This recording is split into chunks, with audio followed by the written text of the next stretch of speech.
Hello, today I want to talk about something that doesn't look brave. Looks like shaking hands, a dry throat, and a heart beating so fast you think everyone can hear it. The feeling is called fear. And a year ago, fear almost stopped me from singing on stage. I was preparing my first big vocal performance. At home, everything was easy. I sang well. I felt like myself. At home, you don't have to pretend. If you make a mistake, nothing terrible happens. You're still loved. But one day, my parents invited friends. So I practiced singing in front of people, and suddenly, everything changed. My legs didn't feel like mine. My throat wouldn't make a sound. My heart was beating so fast, there were butterflies in my stomach. I felt like I couldn't breathe. People said, "Don't worry, it's nothing scary." But sometimes when people say, "Don't be scared," you feel even more scared. In that moment, my fear felt bigger than my dream. I felt like my fear was a secret I had to hide. But on the morning of my performance, I did something different. I went to school and I told my classmates the truth. I said, "I'm shaking. I am really scared." They didn't laugh. They asked what song was I singing. The teacher turned on the music and I sang right there in class, and something magical happened. I felt a huge relief. It was like I let the air out into a closed room. And I realized that because I wasn't pretending anymore. I finally started to grow. True growth doesn't come from being fearless. It comes from being real.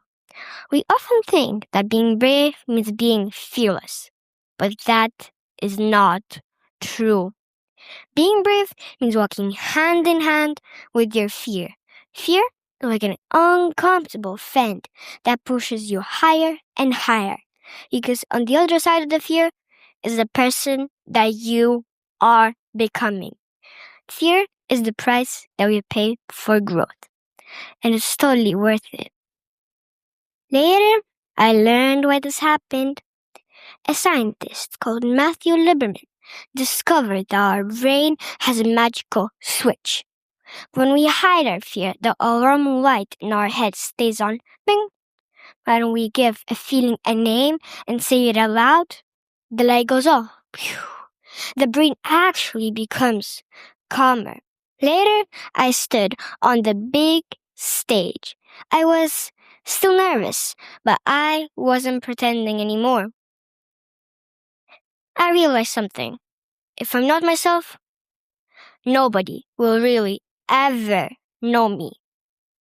Later, at another competition, something unexpected happened. Out of all the singers, only my backyard music didn't start.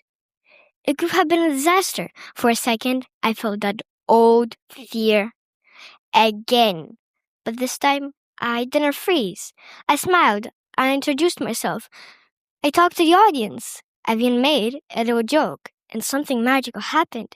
People listened. They laughed. They clapped even louder than before. And I realized something. It wasn't a failure. It was the moment. The uncomfortable friend actually helped me to become braver in a new way. And I understood something. When things don't go as planned, it's no reason to stop. It's an invitation to grow even more. As we grow up, we forget how to be real and simple. We want to look perfect, but I want to challenge you. Don't lose that childhood courage to just be yourself. Don't run away from your fear. Use it. It's a sign that you're stepping into something amazing. You'll know the phoenix. Harry Potter, folks, is a magical bird that rises from the ashes. But the phoenix isn't always big and fiery. It has moments when it's small, weak, and vulnerable. But that is exactly when this new life begins. When I walked the first time onto that stage, I felt that small phoenix inside of me. Still shaking, still learning, but rising anyway. You have to be shaky before you can be strong, and that is exactly how we rise. Thank you.